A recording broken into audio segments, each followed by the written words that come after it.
జై శ్రీమన్నారాయణ. వీర్పూర్ లక్ష్మీ నరసింహస్వామి గోవింద. వీర్పూర్ లక్ష్మీ నరసింహస్వామి గోవింద. సువర్ణాసన పీఠాయ దండకారణ్యవాసినే శ్రీమద్వీర్పురీషాయ నరసింహాయాస్తు మంగళం. మన భగవంతుని యొక్క నిత్యనామ శ్లోకమే ఇది. సువర్ణాసన పీఠాయ దండకారణ్యవాసిని శ్రీమద్వీర్పురీషాయ నరసింహాయాస్తు మంగళం. అయ్యా, నువ్వు సువర్ణాసనం లాంటి పీఠం వేసుకొని దండకారణ్యంలో ఉన్నావు. మరి ఆ శ్లోకం మనకు పెద్దలు ఊరికే చెప్పలేదు. పూర్వం మన లక్ష్మీ నరసింహస్వామి యొక్క చరిత్ర చేసుకున్నట్టయితే మనకు మన బీర్పూరు పెద్దకొండ దట్టమైన అడవి ప్రాంతం. అప్పుడు కొన్ని వందల సంవత్సరాల కోసం మన దగ్గర ఉన్న చారిత్రక ఆధారాలు 800 సంవత్సరాల చారిత్రక ఆధారం. మరి ఒకసారి ఊహించుకుంటే 800 సంవత్సరాల పూర్వం ఈ అరణ్యం చాలా దట్టమైన అరణ్యం. మరి అలాంటి అరణ్యంలో ఆ భగవంతుడు స్వయంగా వెలిసిన క్షేత్రం. మరి ఆ వెలిసిన క్షేత్రంలో మరి ఆ పెద్ద కొండ నుంచి మరి ఆ చిన్న కొండకు రావడం, ఆ చిన్న కొండ మీద కూడా స్వామివారు వెలవడం మనకు ఈ యొక్క నరసింహస్వామి యొక్క వృత్తాంతంలో ఉంది. మరి ఈ వృత్తాంతంలో భాగంగా మరి స్వామివారు మరెక్కడ లేని విధంగా, ఏ దేవాలయంలో లేని విధంగా ఈ వీర్పూర్ నరసింహుని యొక్క ప్రత్యేకత. మరి నిన్న పార్వేటోత్సవం చేసుకున్నాం. స్వామివారు అడవికి వెళ్ళి పులిని వేటాడి అక్కడ చెంచు జాతి స్త్రీ అయిన చెంచు లక్ష్మిని వివాహమాడి మరి రావడం, మళ్ళీ ఈరోజు అమ్మవారిని తీసుకొని మరి బ్రహ్మోత్సవాలకు స్వామివారు మధ్యలో ఉన్నారు. మరి ముందు జరిగేది అతిపెద్ద ఉత్సవం రథోత్సవం. మరి అత్యంత జనాభా భక్తుల హాజరయ్యే ఉత్సవం. స్వామివారు కాస్త విశ్రాంతి అవసరం. మరి ఆ విశ్రాంతి కొరకు మరి స్వామివారు గజవాహనంపై అమ్మవారిని తీసుకొని తన ఉన్న అడవిని చూపిస్తూ మరి ప్రశాంత వాతావరణంలో వనమహోత్సవానికి రావడం మరి ఎక్కడ ఏ దేవాలయంలో లేని ఉత్సవం మన దేవాలయం యొక్క ప్రత్యేకత.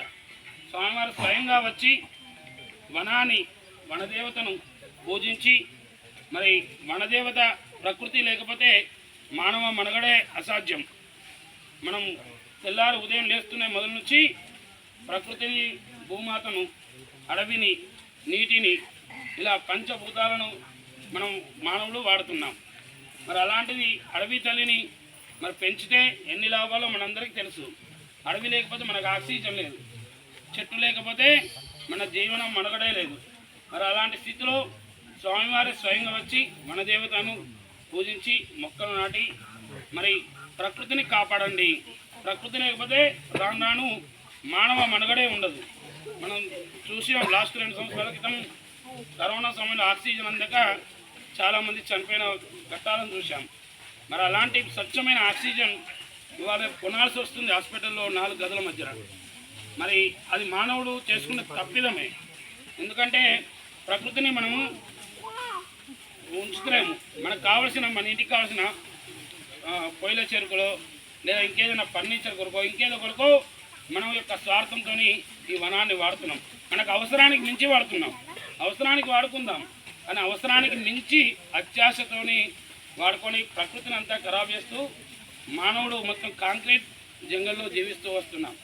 మరి అలాంటి తరంలో ఆ భగవంతుడు మనకి ఏం చెప్తున్నారంటే, అయ్యా భక్తులు, మేము అడవిలో ఉన్నాను, ఆ కొండను కాపాడండి, ఈ ప్రకృతిని కాపాడండి అనే ఉద్దేశంతో మనందరికీ స్వామివారు తానే స్వయంగా వచ్చి వనదేవత నాటి మరి వనాన్ని పూజించి మనందరికీ కూడా ప్రకృతిని పూజిస్తే దేవుని పూజించినట్టే, చెట్టును కాపాడితే దేవుని మొక్కినట్టే అనే ఒక సందేశం మనకి ఇస్తున్నారు.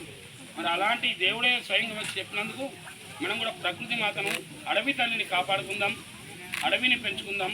వీర్పూర్ కొండల్లో అంటే చాలామంది ఎక్కడి నుంచో వచ్చి పెళ్లి ఫోటోలు తీస్తుంటే చాలా సంతోషం అనిపిస్తుంది. అడవి చూస్తే నా దగ్గరికి వచ్చి ఫోటోలు తీస్తున్నాని ఒక రకమైన వ్యక్తిగతమైన ఆనందం అనిపిస్తుంది. అంటే నా దేవాలయానికి వచ్చి ఫోటోలు తీసుకొని ఎంతో సంతోషంగా ఫీల్ అవుతుంటాం మేము అర్చకులం. మరి ఇలాంటి అడవి తల్లిని మనం కాపాడుకుందాం, వనదేవతను పూజించుకుందాం, వనాన్ని కాపాడుకుందాం. మన బీర్పూర్ జాతర అంటే ప్రకృతి మధ్యన జరిగే ఉత్సవంగా గొప్పగా గర్వకారణంగా చెప్పుకునే విధంగా ఈ అడవి తల్లిని కాపాడుకుందాం. దానికి ఫారెస్ట్ డిపార్ట్మెంట్ వాళ్ళు కూడా మనకు స్వామివారికి ఇవాళ వాళ్ళ ఆహ్వానం పలికి మరి వాళ్ళు స్వయంగా రావడం, మరి ఆ భగవంతుని ఆశీస్సులు ఆ ఫారెస్ట్ డిపార్ట్మెంట్ మీద ఉండి మరి మనందరినీ కూడా ఆ నరసింహస్వామి యొక్క ఆశీస్సులు కాపాడి ఈ సందర్భంగా మన ఆ కొండను అన్యక్రాంతం కాకుండా, అడవి అన్యక్రాంతం కాకుండా మన దేవుని మరి చెట్టు పాపం ఇక్కడ పెద్ద మనుషులు ఉన్నారు ఎదురుగా, అది కూడా అన్యక్రాంతం కాకుండా రాళ్ళగోడతోని ఆ చెట్టును కాపాడారు. పాపం వాస్తవానికి అది జాగా ఆక్రమణకు గురైతే పాపం మన ముంగడ ఉన్నాడు ఇక్కడ, ఆయననే పోరాడి ఆ చెట్టు జాగా కాపాడాడు. దాని కూడా ఈ అడవిని కూడా భవిష్యత్తులో అన్యక్రాంతం కాకుండా దేవాలయాన్ని కాపాడుకుందాం, అడవిని కాపాడుకుందాం, కొండను కాపాడుకుందాం. ఆ దేవుని పూజించుకున్నట్టే, ఇవన్నీ కాపాడుకుంటే మన దేవుని పూజించుకున్నట్టే. కాబట్టి ఆ భగవంతుని సందేశం మనందరం కూడా విని ఆ లక్ష్మీనరసింహస్వామి సేవకు మనందరం కూడా సేవ చేసుకుందాం. మరి ఈ అవకాశం ఈ మీ భక్తులందరికీ కూడా ఆ నరసింహస్వామి యొక్క ఆశీస్సులు ఉండాలని కోరుకుంటూ జై శ్రీమన్నారాయణ. బీర్పూర్ లక్ష్మీనరసింహస్వామి గోవింద. ఒక 2 నిమిషాలు మనం ఏం మాట్లాడకుండా స్వామివారు అమ్మవారితో వచ్చారు కాబట్టి, కాస్త సేద తీరతందుకు వచ్చారు కాబట్టి ఒక్క 2 నిమిషాలు ఎలాంటి ఫోన్ రింగ్ టోన్ రాకుండా, మన నోటి నుంచి మాట రాకుండా ఒక 2 నిమిషాలు మంచిగా ధ్యానం చేస్తూ మనందరం కూడా ఏదో ఒకరినొకరిని చూస్తే ఫీల్ అవుతాం. మనసులో స్వామి ధ్యానం చేసుకుంటూ ఒక 2 నిమిషాలు ఉందాం. మేము గోవిందా అని చెప్పేంత వరకు కూడా అందరూ కూడా వీలైతే చేతులు జోడించండి, లేకుండా స్వామిని ధ్యానం చేసుకుంటూ ఉండండి.